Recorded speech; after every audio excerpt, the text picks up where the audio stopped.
Boa noite. Boa noite a todos os presentes.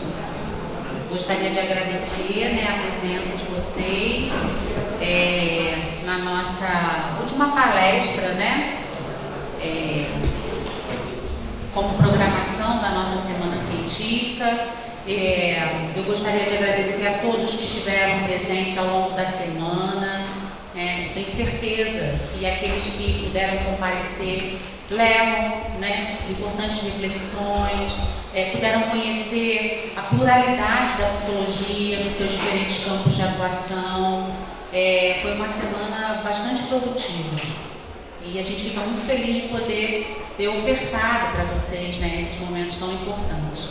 E hoje nós temos aqui a presença da nossa querida Rose Grazinoli, também é filha dessa casa, formada aqui conosco, e nos dá aí a honra de trazer um tema tão importante, que trata da autolesão em adolescentes. A Rose Grazinoli é psicóloga. Ela é psicóloga formada pela Universidade Católica de Petrópolis, é mestre em educação, é especialista em terapia de casal e família e também ela fez especialização em psicanálise. Rose, a gente queria muito agradecer a você, por estar aqui compartilhando a sua experiência, a sua prática clínica. A Rose é uma das mais importantes psicólogas clínicas em Petrópolis em atendimento a adolescentes. É uma referência em atendimento a adolescentes aqui em Petrópolis. Então, o tamanho da nosso orgulho, nossa honra, nossa gratidão pela presença dela. Antes de dar início à palestra da Rose, eu gostaria de deixar aqui o convite para o nosso sarau de poesia, que vai acontecer após este evento. Na 301, nós teremos lá um sarau de poesias e também uma confraternização para o encerramento da nossa Semana Científica. Então, Rose, muito obrigada e eu passo a palavra a você. Vamos aplaudir a Rose, gente? Muito obrigada. Antes de mais nada, meu boa noite a vocês, meu agradecimento pela presença nessa noite tão difícil, uma noite chuvosa e fria, então agradeço muito a presença de vocês aqui, mas particularmente preciso agradecer à professora Cristiane Moreira, que não esquece de mim, agradecer pelo convite para estar aqui hoje e agradecer à professora Rosilene Ribeiro pelo apoio de sempre. Só posso agradecer pela honra de estar nessa casa novamente, essa casa que eu considero minha casa sempre também. Então, muito, muito obrigada.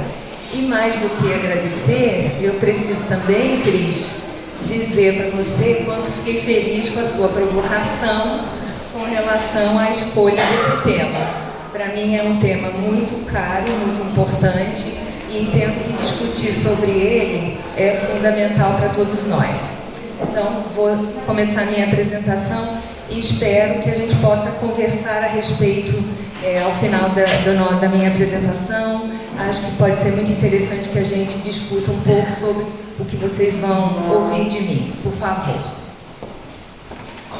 Antes de mais nada, eu gostaria de falar um pouquinho sobre o título da minha apresentação, que é Quando a Dor de Crescer Aparece na Pele, um olhar biopsicossocial sobre a autolesão nos adolescentes.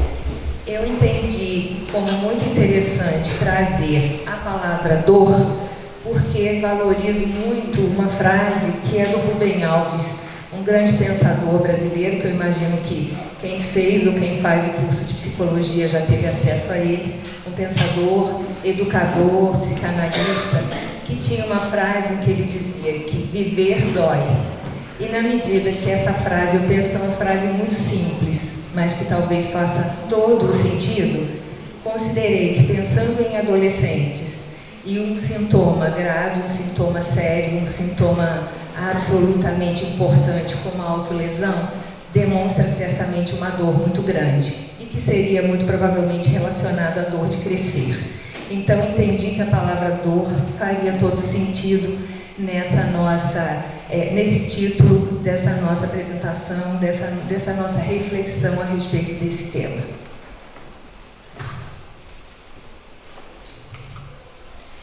E acho interessante trazer para vocês também uma inicial observação a respeito do que eu vou trazer aqui. Eu, inicialmente, quando a Cris me provocou com esse tema, eu pensei, bem, talvez eu possa trazer um pouco da minha experiência clínica e dos meus estudos no que envolve a abordagem psicanalítica, que é a abordagem que eu utilizo na clínica de adolescentes. No entanto, entendi que a gente provavelmente aqui teria pessoas com várias visões diferentes, vários olhares diferentes, inclusive com relação a abordagens de psicologia, a maneiras de ver o ser humano. Dessa forma, considerei que poderia ser mais interessante que a gente conversasse um pouco de uma forma mais abrangente. Então, pensei no seguinte, que seria interessante a gente ter um olhar abrangente, inicialmente, sobre a adolescência, um olhar que nos trouxesse 2 ou 3 teorias que pensam a adolescência e que pensam a autolesão na adolescência.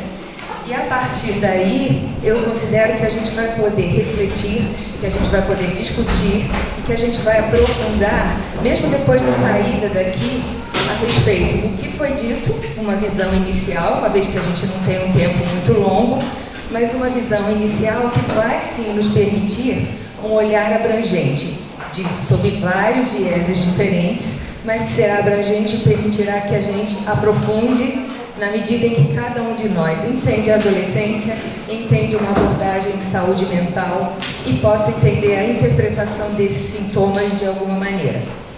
Acho que, de repente, quero ouvir a opinião de vocês depois, mas penso que a gente pode aqui, trazendo dessa maneira, abarcar a maneira de ver e o sentido que cada um dá à saúde mental.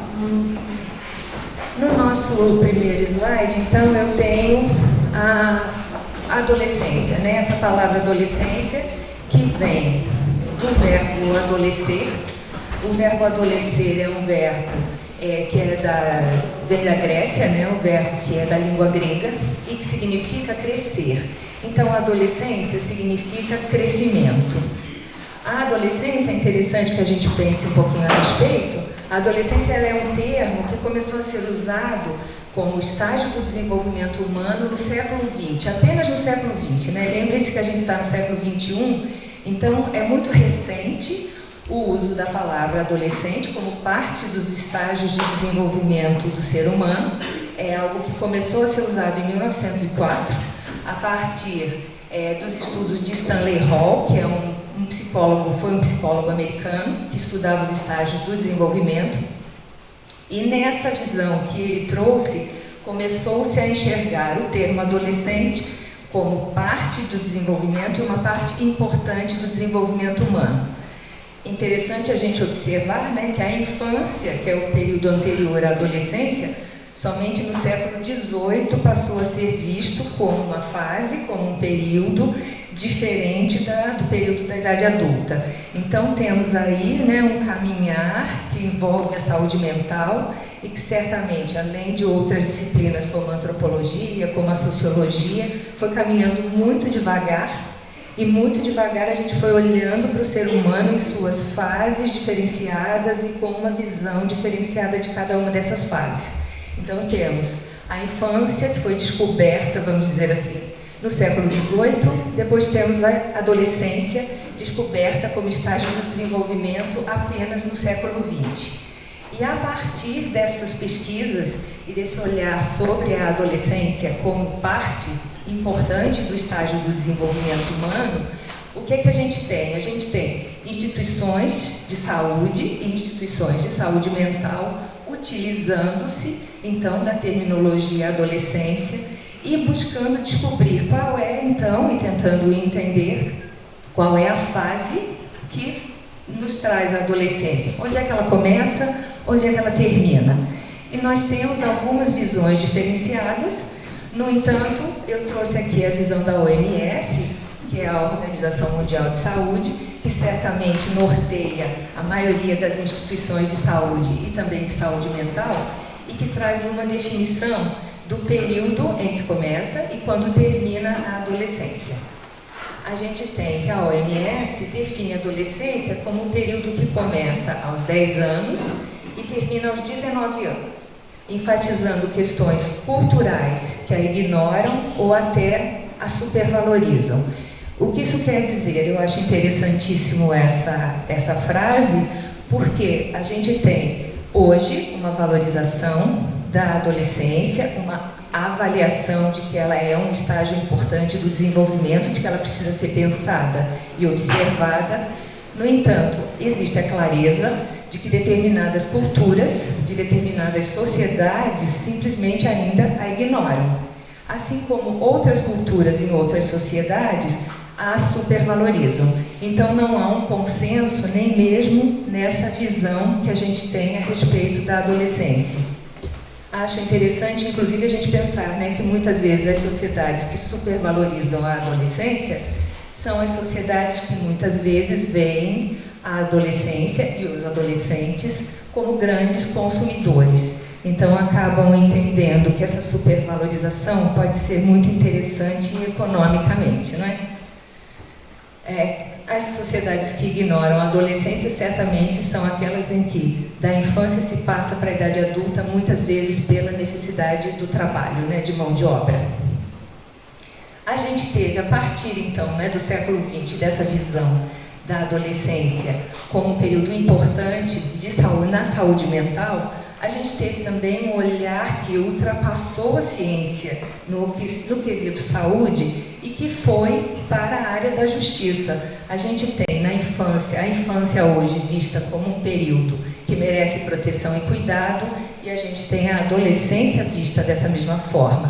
Então eu trouxe essa outra constatação, né, de que a gente tem no Brasil o Estatuto da Criança e do Adolescente, que é o ECA, que foi aprovado em 1990 e que traz a busca da proteção e o cuidado tanto da infância quanto da adolescência, e que traz a definição de adolescência no período entre os 12 e os 18 anos. Então, muito interessante a gente perceber quanto, a partir do momento que a adolescência é vista pela saúde mental, ela também acaba sendo vista pela justiça, porque a ciência acaba sendo vista como algo importante no que se refere à área jurídica também. O ECA, ele nos traz também que casos especiais, casos citados nessa legislação, eles podem trazer a adolescência estendida até os 21 anos. Então, considero que acaba sendo muito interessante que a gente visualize quanto a gente tem aí de desenvolvimento. Desenvolvimento no que se refere a quanto a adolescência hoje acaba sendo mais vista do que certamente já foi. Agora, temos aí, né, no que se refere então a essa visualização da adolescência e no estudo sobre ela, a gente tem algo que é importante, que é o pensar o seu início e o seu término, e os fatores que incidem nesse período. No início da adolescência, a gente vai ter o predomínio dos fenômenos relacionados à puberdade. Então, é importante observar que as primeiras mudanças são as mudanças corporais, endócrinas, e o surgimento do impulso sexual genital. Então, é importantíssimo que esse momento da puberdade, as primeiras mudanças físicas que se observam, dão margem a que se entenda que ali inicia-se a adolescência. Ela, portanto, envolve um processo de mudanças físicas, mudanças psicológicas e ambientais, relacionadas ao contexto histórico, social e cultural. Interessante, então, observar a série de fatores que nós temos que envolvem o período da adolescência e que certamente influem no adolescente. Nós temos tanto a parte interna, com as mudanças físicas, psicológicas, quanto tudo que envolve o externo, o ambiental, o histórico, o social, o cultural, tudo que envolve o externo e que vai fazer toda uma diferença, né, na forma como esse adolescente vai lidar consigo mesmo e com o mundo. Temos uma questão que eu considero aqui importante, que é o fato de que eu acho que está até no senso comum já o que eu vou trazer aqui, mas é fundamental também para o nosso trabalho, para quem tem o desejo de entender um pouco mais da adolescência. A gente vê na adolescência um período que é de dependência dos grupos sociais, né? Quem tem adolescentes na família percebe isso, há uma busca por fazer parte de um grupo, por ser incluído num grupo, há uma necessidade de estar em grupo. Ao mesmo tempo, existe a busca pela independência dos pais, então a gente tem aí muitas situações que envolvem confrontação, rebeldia, busca de ganhar espaço, nessa tendência do adolescente de buscar uma independência, que seria muito provavelmente, né, um ensaio para uma busca pela autonomia, uma busca pela independência da família. Também existe a busca por prazeres desconhecidos, né, e aí a gente tem muitas vezes desafios e riscos aos quais os adolescentes acabam se deparando e muitas vezes enfrentando na tentativa de buscarem prazeres que não viviam na infância. E finalmente a gente tem no período da adolescência a construção da identidade adulta. Então temos aí nesse período logicamente a continuidade da infância, mas essa continuidade ela vem muito acelerada, vamos dizer assim, no que seria a construção de uma identidade adulta que começa a ficar cada vez mais clara. A partir daí, vamos falar sobre os adolescentes e suas dores, né? Pensando que a dor é a nossa palavra-chave. No que se refere às dores do adolescente, surgem teorias com olhares diversos sobre as causas e os sintomas que se referem a esse sofrimento. Eu penso que é interessante que a partir daqui eu considerei trazer 3 teorias que eu entendo que podem nos ajudar a pensar um pouco sobre a adolescência no que envolve um olhar sobre a saúde mental e 3 teorias que pensam de uma maneira um tanto diferente, certamente, mas em nada excludentes. Penso que apenas complementares por essa minha visão. A gente tem a noção de que o que essas teorias vão dizer nos dão margem a avaliar a complexidade do adolescente. Aí a gente tem, em primeiro lugar, a teoria psicanalítica. No caso, a teoria psicanalítica, ela certamente vai ter várias possibilidades da gente falar sobre a adolescência e várias possibilidades da gente trazer e estudar onde a dor do adolescente pode ser vista e pode ser, de alguma maneira, encontrada nas teorias que envolvem a psicanálise. Poderíamos trazer aqui muitas possibilidades para a discussão, mas eu achei interessante apenas, para essa introdução que a gente está fazendo, trazer o conceito básico da psicanálise, que é o conceito do desamparo. É o conceito-chave, vamos dizer assim, da psicanálise freudiana e que acabou sendo um conceito utilizado por todos os teóricos que vieram após Freud. No conceito do desamparo, a gente tem a incapacidade do recém-nascido em atender suas necessidades vitais e desenvolver a consciência de si sem outro humano atuando nisso. Então, é interessante pensar que, né, o conceito do desamparo, eu imagino, para quem fez ou quem está fazendo psicologia, provavelmente já teve acesso a ele, é um conceito que diz que a partir do momento que você tem um bebê nascendo, quando se corta o cordão umbilical, corta-se a ligação de segurança e de proteção que aquele bebê tinha dentro do útero materno. Então, a partir dali, você tem um serzinho que não tem a menor condição de cuidar de si mesmo e que não tem a mínima consciência de si. Esse serzinho, bastante diferente de qualquer outro animal, não tem um instinto que vai levá-lo deterministicamente a um caminho que vai ser o caminho de todos os outros da sua espécie. O ser humano, ele nasce com uma fragilidade tal e sem essa determinação para um caminho igual aos outros da sua espécie, que faz com que ele precise, por muito tempo, de alguém que atenda a todas as necessidades dele para que ele consiga sobreviver. E essas pessoas que cuidam dele, que fazem esse papel, vão também fazer com que ele vá adquirindo a consciência de si. Então, é a partir de quem cuida que você vai ter no bebê um olhar dele sobre ele mesmo. Vai ser no toque que ele vai receber, vai ser na fala que é levada até ele, vai ser no sorriso que é dado a ele, que ele vai descobrindo quem ele é, como é que ele se chama. Então, eu penso que é muito interessante essa visão que mostra toda uma fragilidade, mas ao mesmo tempo toda uma complexidade do ser humano, que necessita muito do outro a partir do momento que nasce, não só concretamente para sobreviver, mas também subjetivamente, para construir sua identidade, para afirmar sua identidade, para se descobrir como pessoa.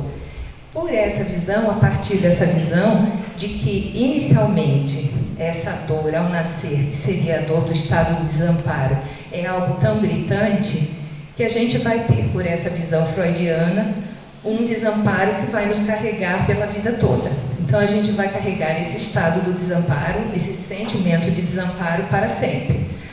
Logicamente, a partir de determinada idade, vamos tendo necessidades diferentes. Então, na medida que você tem um bebê, ele tem determinadas necessidades, concretas e subjetivas. Na medida que você vai tendo esse bebê crescendo, quando ele se torna uma criança um pouquinho maior, ele já vai ter necessidade ainda da família, no sentido do toque, do afeto, do cuidado, do conversar. Ele vai também ter necessidade de novas pessoas. Ele vai querer ter amiguinhos, ele vai querer estar na escola, ele vai querer estar com pessoas, ele vai querer ser valorizado, ser reconhecido, ser querido por um grupo maior do que o da família dele. A adolescência, então, traz algo para além disso. No período do início da adolescência para frente, a gente vai ter aí um menino ou uma menina que vão buscar apoio, que vão buscar carinho, que vão buscar reconhecimento e vão buscar valorização em novas situações, novas pessoas, e vão tender a se afastar da família na medida que vão estar buscando um território maior de vida, que vão estar desenvolvendo o seu racional e entendendo que há novas fronteiras a serem descobertas, novos caminhos, novas metas. Mas a gente tem aí, provavelmente, né, por essa mudança muito grande, a gente tem aí grande sofrimento por conta de muitas coisas novas. Então, seria quase como um novo nascimento. Por essa visão do desamparo, a adolescência seria quase que um novo nascimento, um renascimento, um momento de grande desamparo, porque há como que um corte da infância e um início de uma nova fase absolutamente desconhecida. Então, devido à incompletude, né, e imaturidade do ser humano e seu nascimento, a gente tem que a experiência do estado do desamparo é marca fundante e acompanhará esse sujeito pelo resto da vida. Temos, né, como eu disse, um período de exacerbação do estado do desamparo em função do luto adolescente, envolvendo a perda do corpo de criança, da identidade infantil e da relação com os pais da infância. Então, o que nós temos, né, aqui? Nós temos o que eu acabei de dizer, como essa fase da adolescência é uma fase em que tudo, de alguma maneira, é novo, tudo que o adolescente busca é algo que ele jamais imaginou enquanto criança, ele tem uma perda que é a perda do corpo de criança, né? O que ele tinha, o que ele conhecia do corpo dele se modifica e se modifica muito rapidamente. Então, isso gera um luto, isso gera, muitas vezes, inclusive, um mal-estar muito grande, até pela dificuldade com essa mudança do corpo, que muitas vezes não é uma mudança fácil, nem é uma mudança muito coerente a princípio, né? É uma mudança que é, por vezes, bastante difícil de acontecer. Ao mesmo tempo, a identidade infantil, ou seja, aquilo que aquela criança pensava, sentia e vivia no seu dia a dia quando criança, é modificado muito rapidamente. Então, aquilo que ela antes chamava de uma identidade dela, o que ela se via pensando e sentindo em todas as situações da vida, se modificam muitas vezes bruscamente. Começa um conflito interno. Então, há um luto, há um sofrimento por essa perda do que se foi e uma preocupação com aquilo que está vindo que não se sabe ainda exatamente o que é.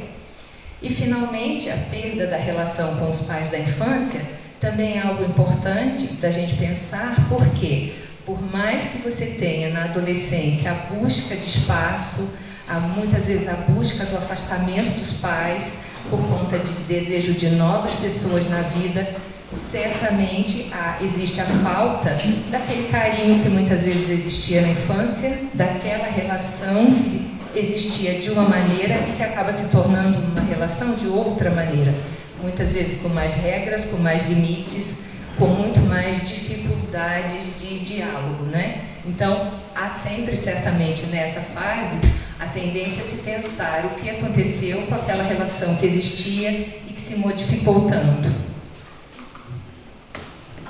E aí eu trouxe 3 visões, que seriam a visão da teoria cognitivo-comportamental, né? Falamos da psicanalítica, mas também aqui é cognitivo-comportamental e a sócio-histórica. E as 3 vão trazer um pouquinho do seu olhar, então, sobre essa fase.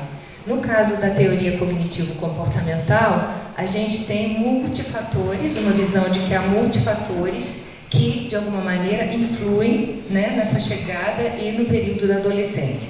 Os multifatores seriam a biologia, o ambiente e a cultura. A teoria cognitivo-comportamental vai trazer o pressuposto de que o ambiente, as características temperamentais, que são a biologia quem traz, e os comportamentos, em determinada situação, se determinam reciprocamente. Existe a ênfase no ambiente e numa resposta individual a ele. Então, o que nós temos, né? Dessa visão cognitivo-comportamental, o olhar sobre o adolescente, digamos, ele é menos profundo, menos subjetivo do que aquele olhar que a psicanálise traz. No entanto, penso que ele acaba sendo bem interessante, que ele nos traz também fatores mais concretos e importantíssimos que também influem na complexidade dessa etapa de vida.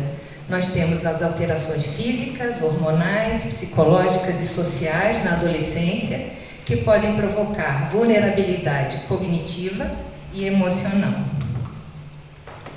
Na medida em que, na teoria cognitivo-comportamental, contextos externos podem ter influência poderosa sobre o pensamento, sentimento e comportamento, uma sociedade globalizada em que a internet e todas as suas formas e redes sociais, especificamente, estão disponíveis desde a infância, estímulos a padrões impostos, gerando sentimentos de comparação e competição, podem agir de modo cruel na adolescência.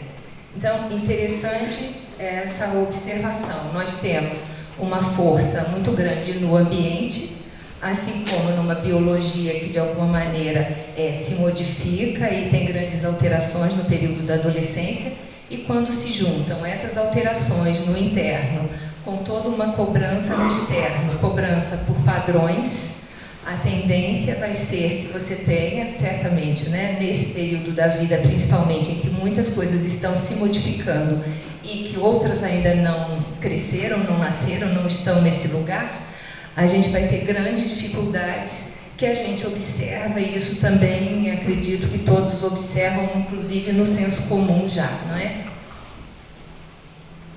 Agora temos, finalmente, a teoria sócio-histórica, que vai mostrar que a estrutura de personalidade é moldada dentro de um contexto histórico e cultural, numa relação dialética entre o ser humano e o meio, o social, o cultural e o histórico. A teoria sócio-histórica, ela faz uma crítica ao determinismo biológico, ou seja, ela considera que o biológico é o menos importante na construção da identidade do ser humano. Que o biológico existe, no entanto, ele acaba sendo desqualificado pelo subjetivo, por todo o lado emocional que de alguma maneira vai buscar argumentar, vai buscar criticar, vai buscar fazer um confronto com o mundo e tudo que ele apresenta. E que isso é que vai fazer toda uma diferença na construção de uma identidade de um sujeito. Então, nesse período da adolescência, a gente vai ter muito essa rebeldia contra o que se vê no social, o que vem de um histórico social, e isso certamente vai gerar, né, grandes conflitos também. Portanto, né, na medida em que são construídas interpretações e sentidos a partir do mundo social e da subjetividade social, estes podem ser causa de sofrimento para os adolescentes, numa sociedade contemporânea adoecida. Ou seja, se a gente tem uma sociedade que a gente observa que é uma sociedade bastante adoecida, objetivamente e subjetivamente, se a gente tem nos adultos, mesmo aqueles com capacidade crítica, com uma maneira de pensar, que muitas vezes é uma maneira de pensar que confronta padrões e que pensa além deles, na adolescência, em que você está num período em que tudo ainda está sendo construído, a tendência de ver essa sociedade adoecida com a qual não se concorda, a tendência é que esse olhar e essa tentativa de lutar contra, sem forças ainda para isso, gere adoecimento, gere dor, gere sofrimento. Portanto, fatores como o desamparo, lutos, influências sociais, história, cultura, podem tornar a adolescência vulnerável a sofrer com os efeitos de eventos adversos, o que pode levá-la a se engajar em comportamentos prejudiciais, como os comportamentos autolesivos. Então, o que é que eu quis dizer aqui? Que nós temos fatores que a psicanálise traz, como o desamparo e os lutos, fatores como as influências sociais, a história e a cultura, que são fatores que também a psicanálise acredita que são importantes, mas também a teoria cognitivo-comportamental, assim como a teoria sócio-histórica. Todos esses fatores, de alguma maneira, eles acabam construindo a adolescência, eles são importantíssimos dentro dela, e ao mesmo tempo eles acabam podendo trazer grandes dores e grandes sofrimentos por conta de serem muitos fatores, de ser um número grande de possibilidades que estão ali a pressionar aquele sujeito que está apenas tentando crescer. Trouxe aqui rapidamente assim, uma parte da letra de uma música que achei interessante, que é uma música de 1997 do grupo Legião Urbana, e que fala da autolesão. Considerei bastante interessante. Eu não conhecia essa música, não sei se vocês conhecem, mas achei interessante a letra. O nome da música é Clarice. E Clarice está trancada no banheiro e faz marcas no seu corpo com seu pequeno canivete, deitada no canto. Seus tornozelos sangram e a dor é menor do que parece. Quando ela se corta, ela se esquece que é impossível ter da vida calma e força, viver em dor, o que ninguém entende, tentar ser forte a todo e cada amanhecer, como se toda essa dor fosse diferente ou inexistente. Nada existe para mim, não tente. Você não sabe e não entende. Um mundo onde a verdade é o avesso e a alegria já não tem mais endereço. Achei interessante. E, assim, uma música de 97, quando certamente a gente ainda não estava exposto a essa epidemia de autolesão que a gente tem hoje, né? Mas certamente algo, e aí vem de Renato Russo, né? Provavelmente com todas as suas dores, esse olhar sobre a dor de uma adolescente. E agora vamos falar um pouquinho, entrar na questão específica da autolesão, né? E eu trouxe aqui uma definição de autolesão, que é uma definição da Organização Mundial de Saúde. A autolesão é todo ato voluntário de agredir o próprio corpo com cortes, queimaduras, perfurações e pancadas, sem a intenção consciente de suicídio. É interessante observar, né, que essa intenção consciente, ela não pode existir para que a gente chame a autolesão. Se o interesse, se o desejo for de suicídio, né, de sair da vida, se o desejo for de morte, aí a gente tem uma tentativa de suicídio. Agora, na maioria das vezes, o que a gente chama de autolesão é algo que conscientemente não busca o autoextermínio, só busca realmente o se machucar. No campo da psicologia, no campo da psicopatologia, a autolesão surge de um impulso ou compulsão, seguido de comportamento de autolesão voluntária. Sob o olhar da psiquiatria, a base de uma avaliação para um diagnóstico são os sinais e sintomas identificados com um exame mental e a história clínica de um sujeito a fim de realizar um diagnóstico psiquiátrico. Ou seja, a gente tem na psiquiatria a busca por um diagnóstico, né, de autolesão apenas com uma entrevista e uma avaliação clínica sobre o que está acontecendo. De acordo com a psiquiatria ainda, as automutilações leves e moderadas podem ser observadas em sujeitos com transtornos da personalidade, principalmente o borderline, e naqueles com transtorno obsessivo-compulsivo. Também em casos de outras perturbações mentais, como depressão, ansiedade, abuso de substâncias, transtornos alimentares e estresse pós-traumático. Também podem ocorrer em pessoas com elevado grau funcional, sem qualquer outra perturbação mental subjacente. O que a gente tem aqui é uma descrição que está no DSM-5, né, que é aquele manual psiquiátrico americano.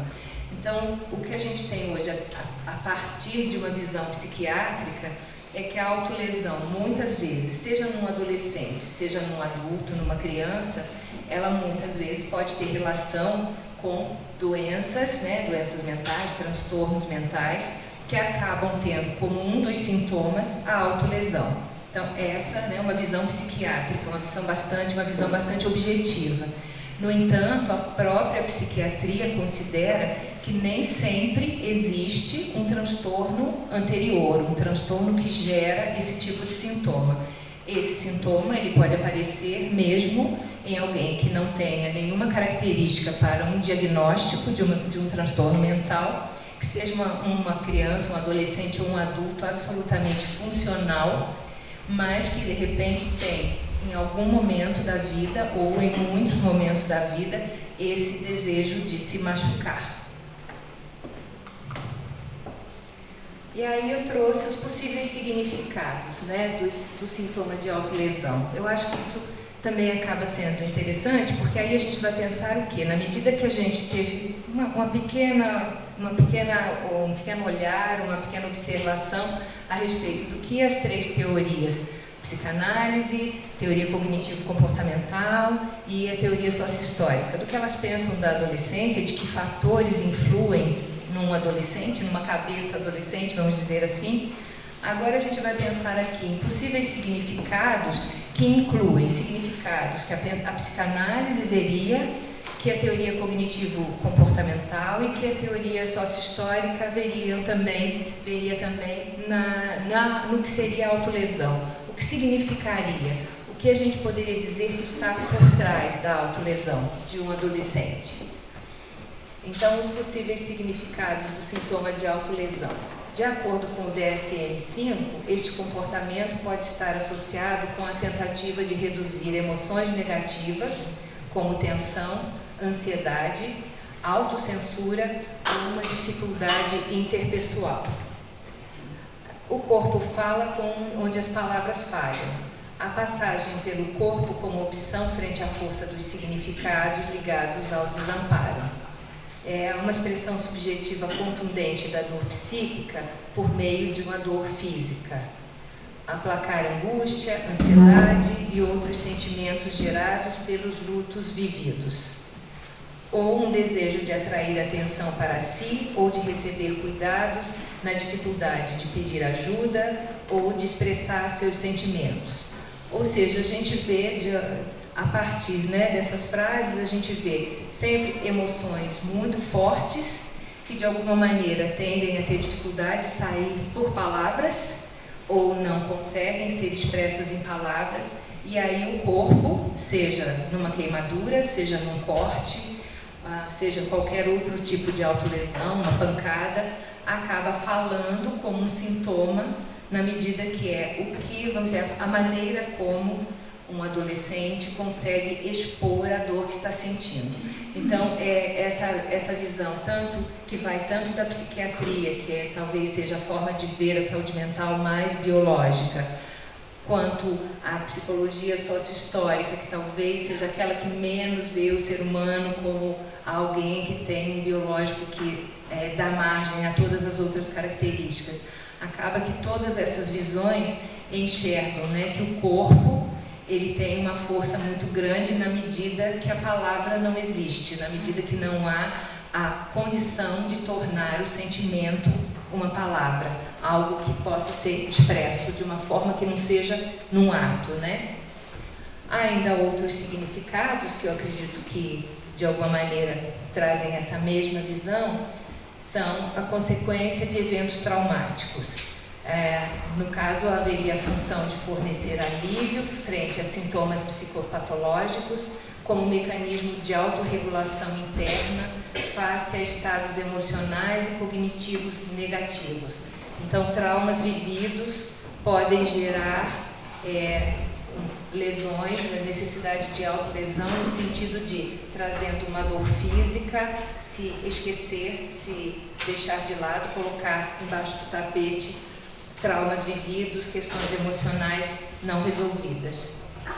Também a dor física como forma de remediar desagregação dos laços infantis, o afastamento do outro e a perda de significados familiares que estruturavam o mundo simbólico do sujeito. Então, essa dor física, ela vem para simplesmente esconder, né? Ela vem para disfarçar as dores emocionais do que foi perdido. Também a autolesão pode se dar por contágio, imitação de comportamento autolesivo, ao observar que este pode resultar em ganhos, como recebimento de afeto ou desejo de pertencimento a um grupo. Eu penso que é interessante esse significado da autolesão, porque eu entendo que talvez seja um momento de pensarmos nisso cada vez mais. Para além da dor interna e de cada um, né, particular de cada adolescente, a gente está falando dessa faixa etária específica, para além dessa dor interna, pelo desamparo, pela necessidade, né, de fazer parte, de ter um grupo, de ser incluído, muitas vezes a gente pode ter a busca pela autolesão como um comportamento que outras pessoas fazem, outros meninos, outras meninas que se conhecem, que são amigos na escola, ou que se conhecem pela internet, ou que se conhecem pelas redes sociais. Então, é também algo importante que a gente pense que muitas vezes os fatores externos, eles podem de alguma forma serem muito, muito importantes no sentido de fazerem com que o adolescente tenha atitudes e comportamentos que talvez ele sequer consiga enxergar como comportamentos que ele teria, como pensamentos que ele teria, como sentimentos que ele teria. Apenas podem existir também no sentido da imitação, de modelo, para se sentir fazendo parte. E se ele não consegue fazer parte, de repente, por características positivas, ele vai considerar que ele pode fazer parte pelo negativo, por algo que de repente ninguém faz, por algo que gera medo, por algo que gera repulsa. E isso pode fazer com que ele se sinta fazendo parte, né? Que pode ser muito, muito complicado, muito perigoso. E pensando nos riscos, nos perigos, nos prejuízos iminentes, né? Nos perigos que a gente pode ter a partir da autolesão, a gente tem o risco de morte, porque ainda que o adolescente não se autolesione com a intenção de cometer suicídio, pode ocorrer morte por acidente. A gente tem marcas e cicatrizes que, por vezes, geram sentimentos negativos como vergonha e culpa. Muitas vezes, né, os adolescentes se cobrem, né, e aí pensando no corte, né, no cutting, como a autolesão mais comum, a gente vai ter muitas vezes os adolescentes se cobrindo, né, usando moletons mesmo no calor, não admitindo a ideia de usar roupa curta ou de usar short, que muitas vezes cortam a perna.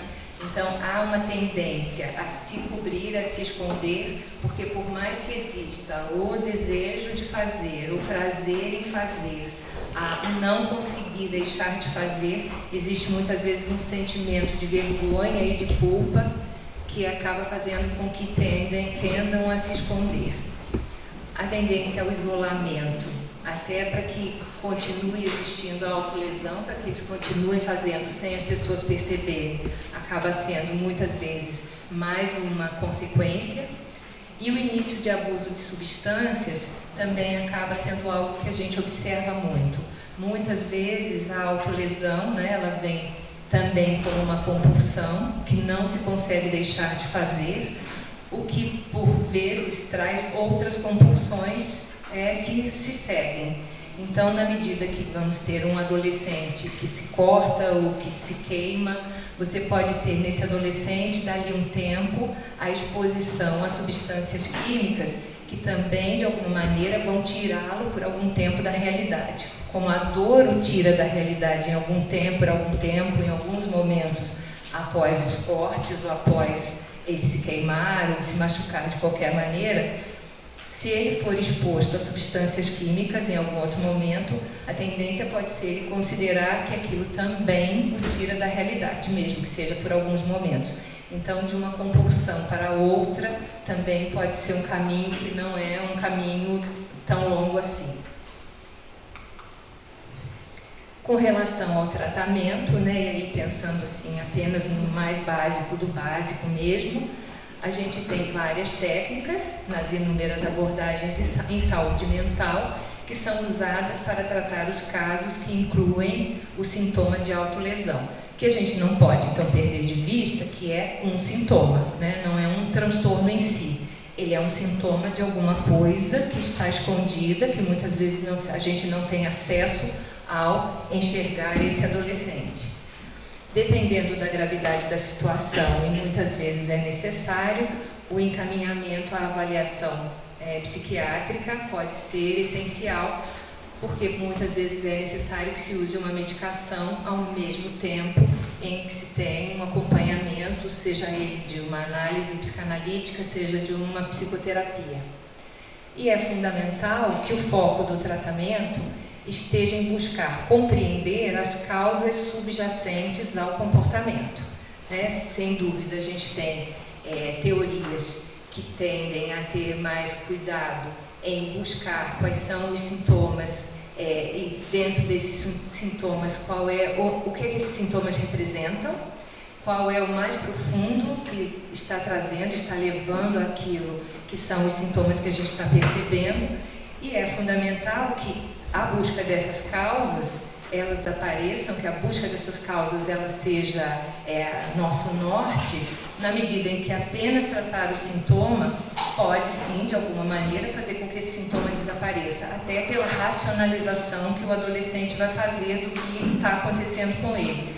Porém, se a gente não tiver noção, se ele não conseguir ter consciência do que é que gerou esse tipo de sintoma, do que é que está gerando esse tipo de situação, certamente a tendência pode ser apenas a substituição desse sintoma por outro em algum momento, ou certamente a dor continuará e pelo menos minimamente o sofrimento interno ele continuará. Aí no final trouxe aqui uma frase que é do Le Breton, de 2011, vou ler para vocês e depois gostaria muito que a gente pudesse falar um pouquinho a respeito. Gostaria que vocês me dissessem um pouquinho sobre o que vocês pensaram sobre o que a gente trouxe, para a gente discutir um pouquinho o assunto. Se um evento abrir um abismo na existência, ou se um sofrimento difuso impede o pensamento, o corpo, especialmente a pele, é o refúgio para se agarrar à realidade e não afundar. A utilização do corpo em situação de sofrimento se impõe para não morrer. Aquele que está em carne viva, no plano dos sentimentos, esfola sua pele como em uma espécie de homeopatia. Para recuperar o controle, ele tenta se machucar, mas para ter menos dor. Então, há toda uma incoerência, né, em como, tendo dor, um adolescente sente que está tendo menos dor. Quanto à dor física, é uma dor menor que a dor psíquica. É algo que eu penso que é muito interessante, que a gente reflita a respeito, né? Quanto à dor física, ela pode simplesmente esconder, abafar o que é a dor psíquica. E quanto isso pode ser muito grave, né? Muito grave na medida em que, de repente, a gente acaba não tendo acesso ao que tem de mais profundo ali. E esse acesso é que é o fundamental. Eu atendo adolescentes, meu trabalho prioritário é com a clínica de adolescentes, minha abordagem é a abordagem psicanalítica, mas certamente considero que todas as teorias elas vão ser extremamente úteis para que a gente pense esse adolescente, certamente o sujeito de modo geral, de um modo amplo, de um modo complexo, como o sujeito merece ser pensado. Então, entendo, né, que vale muito a pena que a gente olhe para todas as abordagens que pensam o sujeito, que pensam o ser humano, para que a gente olhe para esse sujeito, esse ser humano, em seu adoecimento, na busca, né, do caminho do que seria o processo para a cura. Acho que quanto mais amplo a gente conseguir olhar, menos reducionista será o nosso trabalho. Eu acho que isso é fundamental. Acredito que terminei o que tinha preparado para nós. Agradeço muito e gostaria muito de ouvir vocês, de ouvir perguntas, de ouvir opiniões, por favor. Acho que poderia ser interessante. Não, professoras?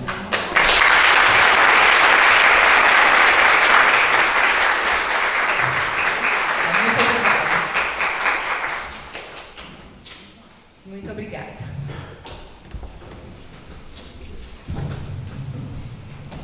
Quem gostasse de ver que o ambiente, você falou de diversas possibilidades, né? Sim. Mas você acredita que o ambiente tem um peso, assim, o contexto familiar, né? Esse adolescente tem um peso maior do que um transtorno de personalidade, por exemplo? Você teria essa comparação?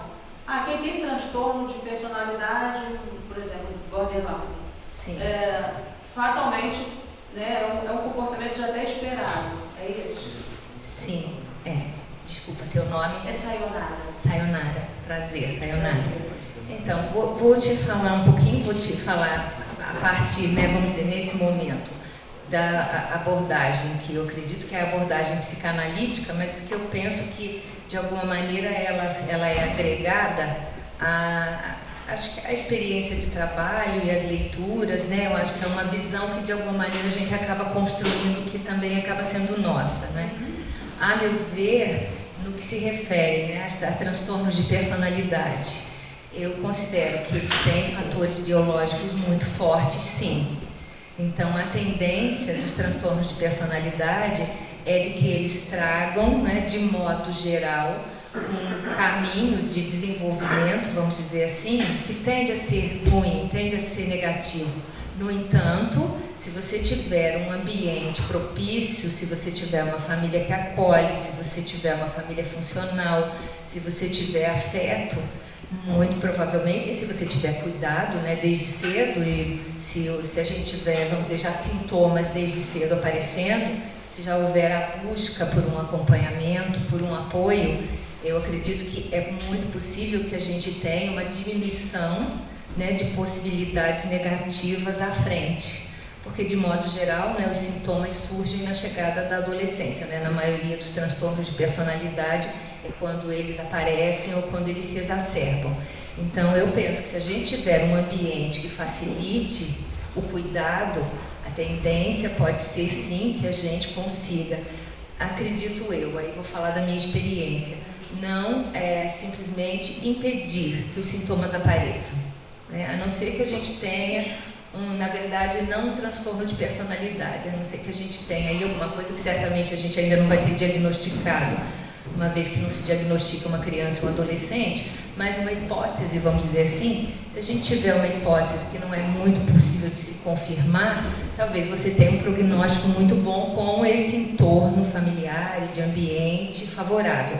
Agora, se existir um transtorno mesmo ali, vamos dizer, em desenvolvimento, eu acredito que esse entorno ele pode facilitar que você tenha um controle, que você tenha uma diminuição da possibilidade de algo muito grave, de algo mais sério.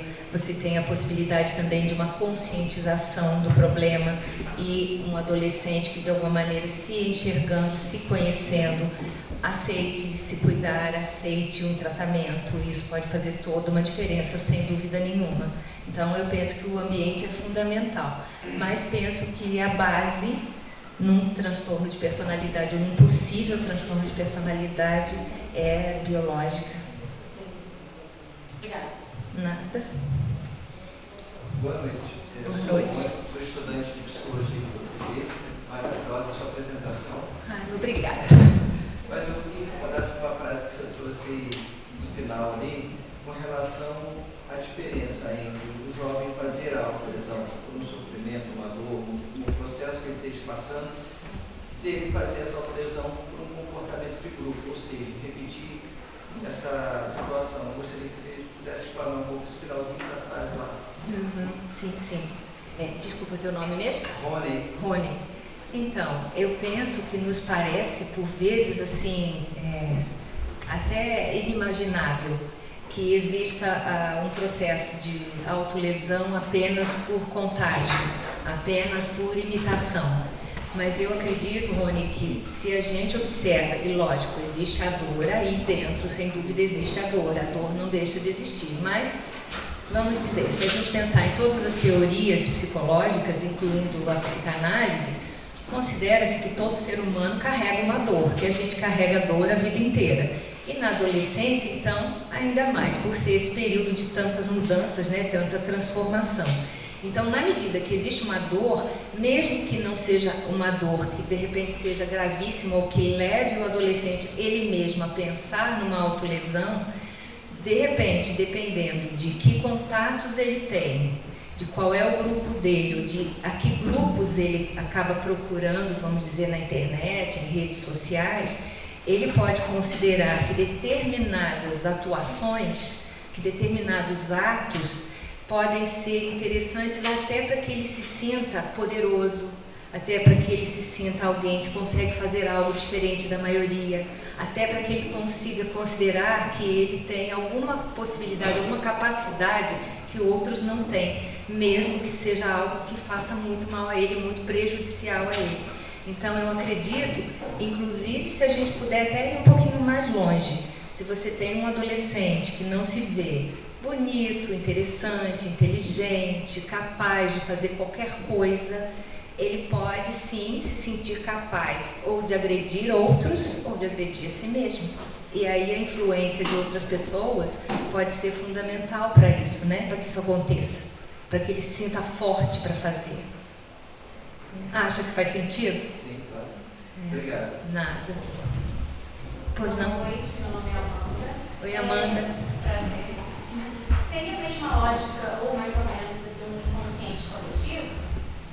Sim, eu penso que sim. Além, né, logicamente, a lógica do inconsciente coletivo, eu conheço muito pouco do Jung, mas eu penso que a lógica do inconsciente coletivo, ela traz todo um histórico, né? Todo um histórico que mostra um inconsciente coletivo que, assim, que nos une a todos, né? Em determinadas formas de sentir e de ser.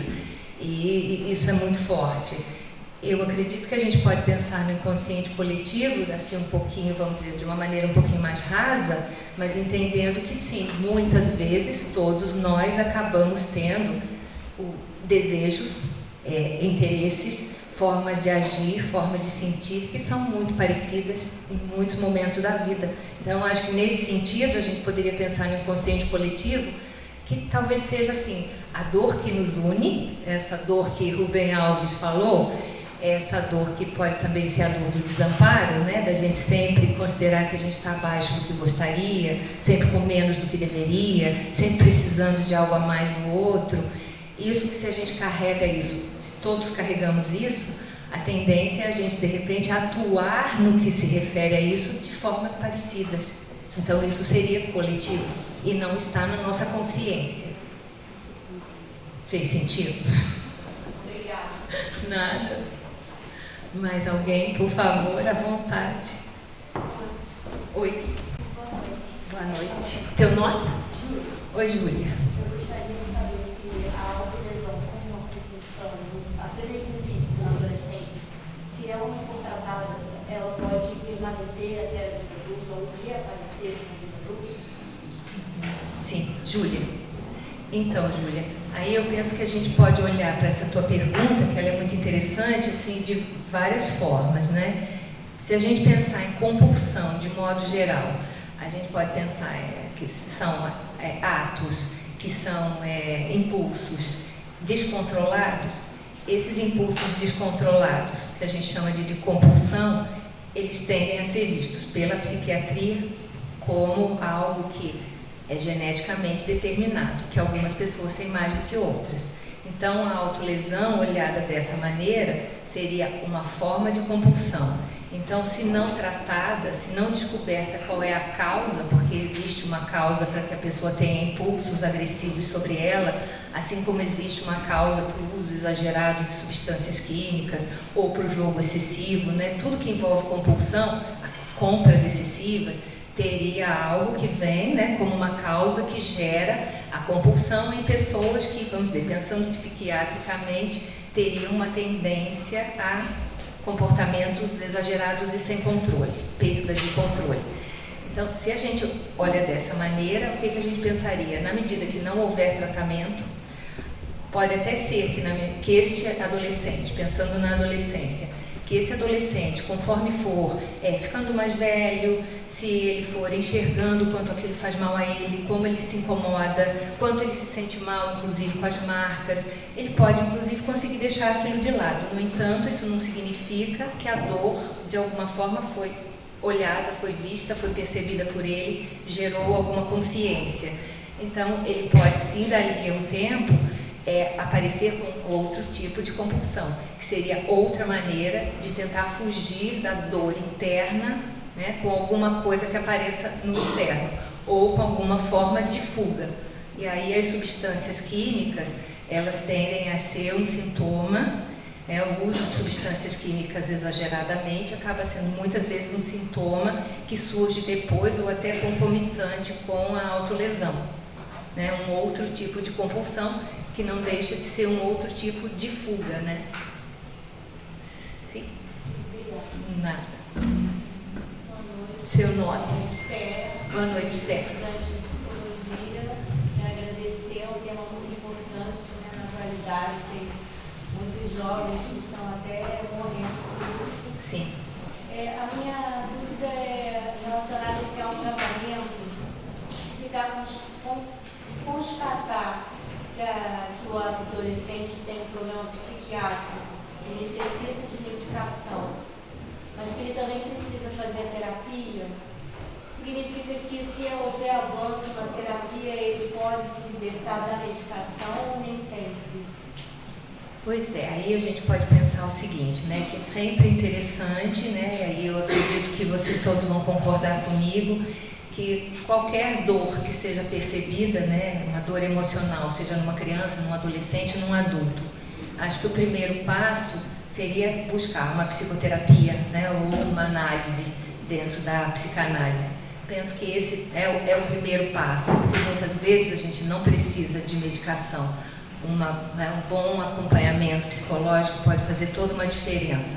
Agora, dependendo da situação, em situações graves como as autolesões, que de modo geral mostram situações graves, até pelo risco de morte possível, né, é uma realidade, acabam envolvendo sim a necessidade de um encaminhamento psiquiátrico. Então a gente teria um início com uma psicoterapia ou uma análise e um encaminhamento para um acompanhamento médico, uma avaliação psiquiátrica.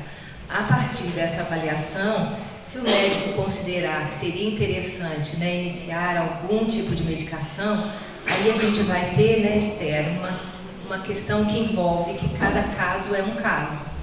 Você pode ter, de repente, uma resposta a uma medicação que seja uma resposta muito boa, acompanhada, né, também de uma resposta muito interessante dentro da psicoterapia, porque você tem situações em que o adolescente ele produz de uma maneira que rapidamente ele se percebe, ele acaba se vendo, ele acaba racionalizando, inclusive muitas vezes o que está acontecendo e encontrando um autoconhecimento que permita a ele minimamente controlar aquele desejo de se machucar. Então você pode ter em algumas situações a retirada da medicação rapidamente. Ou não, ou você pode ter situações tão sérias, e aí principalmente as que envolvem transtorno de personalidade, que essas vão provavelmente exigir um tempo de medicação, talvez até de uso contínuo. Na medida que a gente tem situações mais graves, por vezes com sintomas que não são apenas os de autolesão, né? Outros também. Nada? Sim? É uma pergunta talvez um pouco subjetiva, mas considerando que o sujeito A e o sujeito B, na sua singularidade, eles vão ter motivações diferentes, como são feitas as suas intervenções na clínica, com esse adolescente e com a família, inicialmente? Sim. Tendo essa subjetividade? Sim, sim. Desculpa teu nome. Cláudia. Então, Cláudia, aí na realidade, né, o que a gente precisa, eu acho que pontuar. Você trouxe um ponto fundamental, a família. Né? A família, eu penso que ela é trabalhada, ela é necessário a presença dela em qualquer abordagem psicológica que seja. Eu entendo que para o acompanhamento com adolescentes, a presença da família é fundamental, inclusive porque muitas vezes, não acho que são poucas vezes, muitas vezes a gente tem na dor do adolescente o reflexo de dificuldades familiares muito sérias, de questões familiares, não só questões familiares envolvendo o próprio adolescente, mas por vezes da família em si. Então, por vezes, né, o acompanhamento de um adolescente com a família, né, com a família ali muito próxima, permite que a gente perceba dificuldades e questões familiares que somente a orientação dessa família já favorece a que a gente tenha algum tipo de intervenção com relação ao que está acontecendo com aquele adolescente. Porque muitas vezes ele é apenas mesmo o espelho, né, de um adoecimento familiar. Então, achei interessantíssimo, importantíssimo o que você disse, porque a família ela é sempre fundamental. É preciso trazer a família para perto, né? Por vezes eu vejo, observo que alguns psicólogos que trabalham com adolescentes tendem a manter a família distante, até pelos receios de, mas o adolescente pode perder a confiança em mim, o adolescente pode começar a desconfiar, pode perder a segurança de estar aqui, e com isso há um afastamento e entrevistas devolutivas que acabam sendo espaçadas.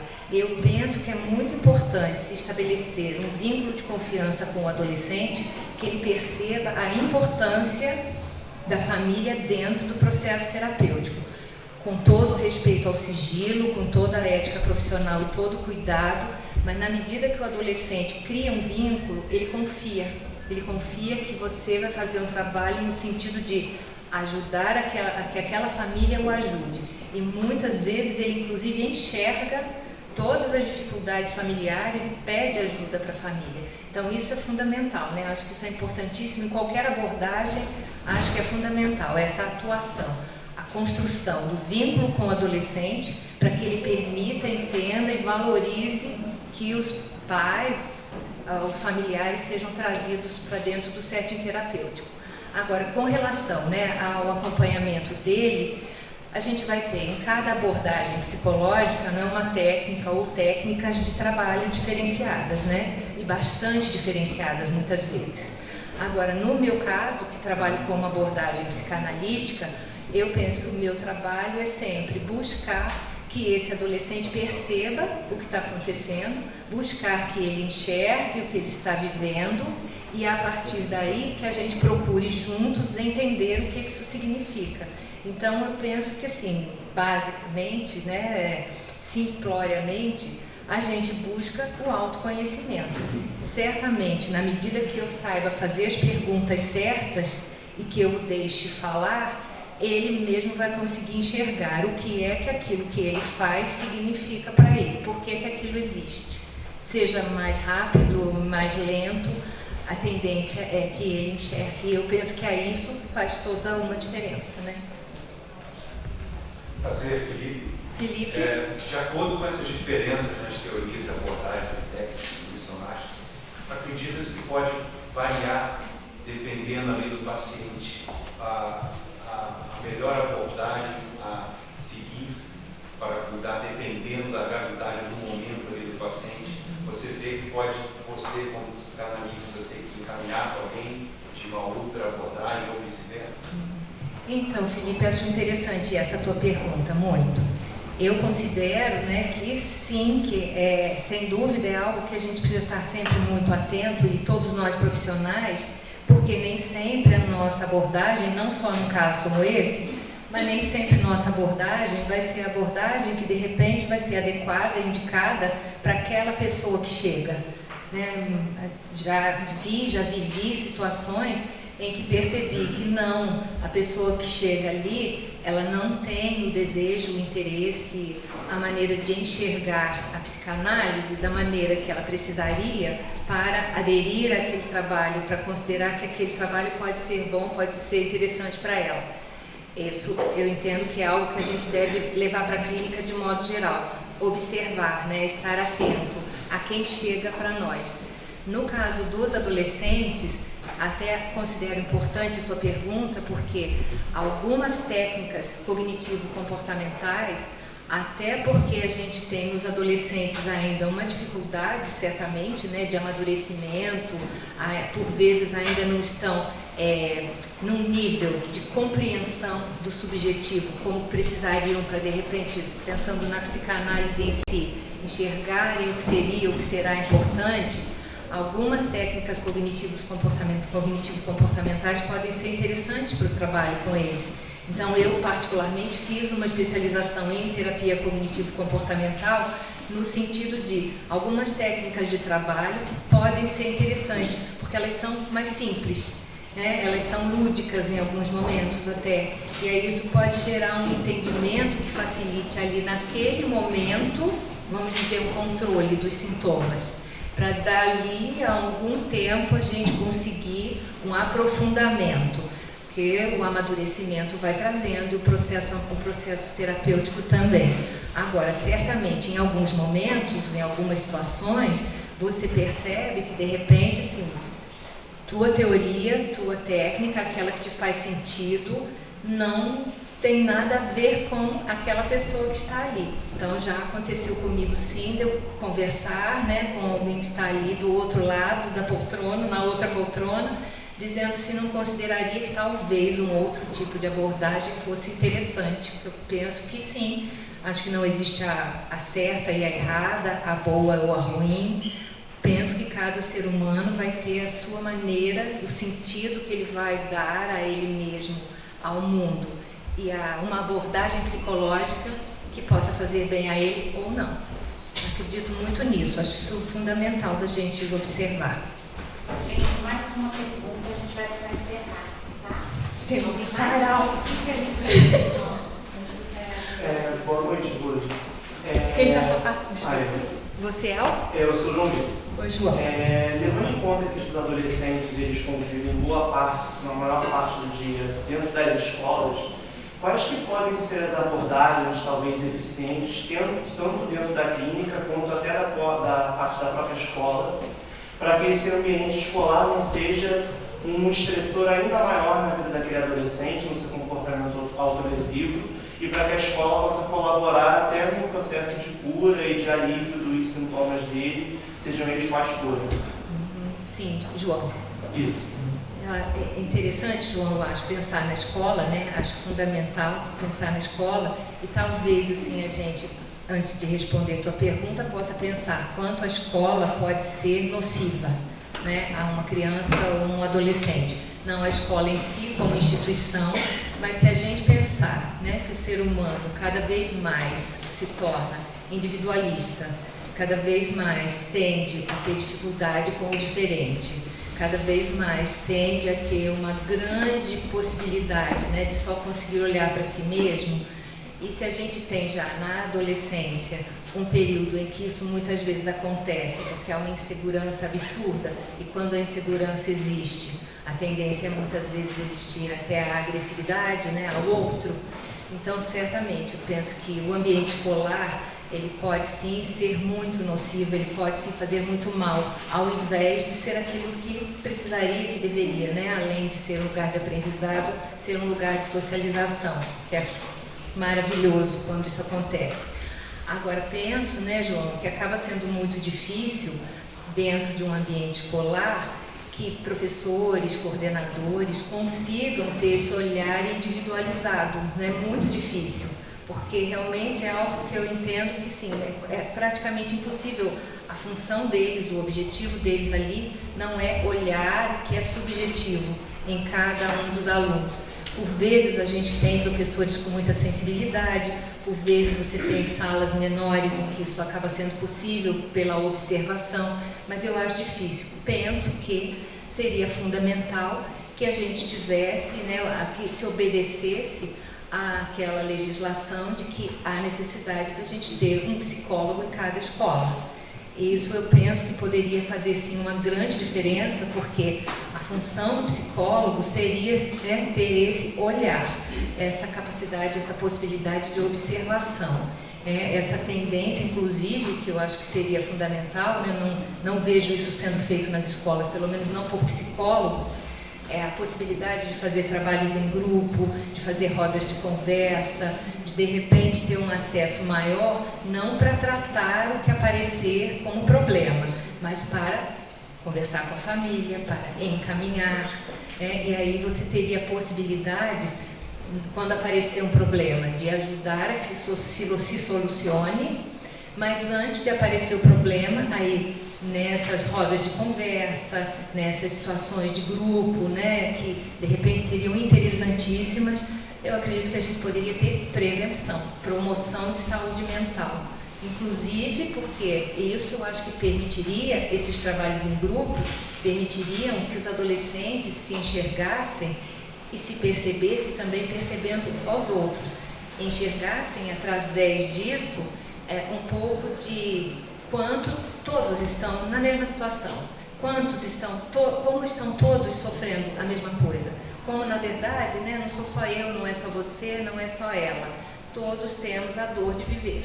E eu acho que na medida que isso fica claro, fica muito mais fácil que exista uma união, não uma desagregação, e fica muito mais fácil você prevenir, né? Além de você poder encaminhar, e encaminhar durante a adolescência certamente facilita muito as coisas também, né? Qualquer tipo de tratamento, na medida que você tenha questões sérias, se você começa a cuidar desde cedo, isso é muito bom, né? Sem dúvida você tem prognósticos muito melhores.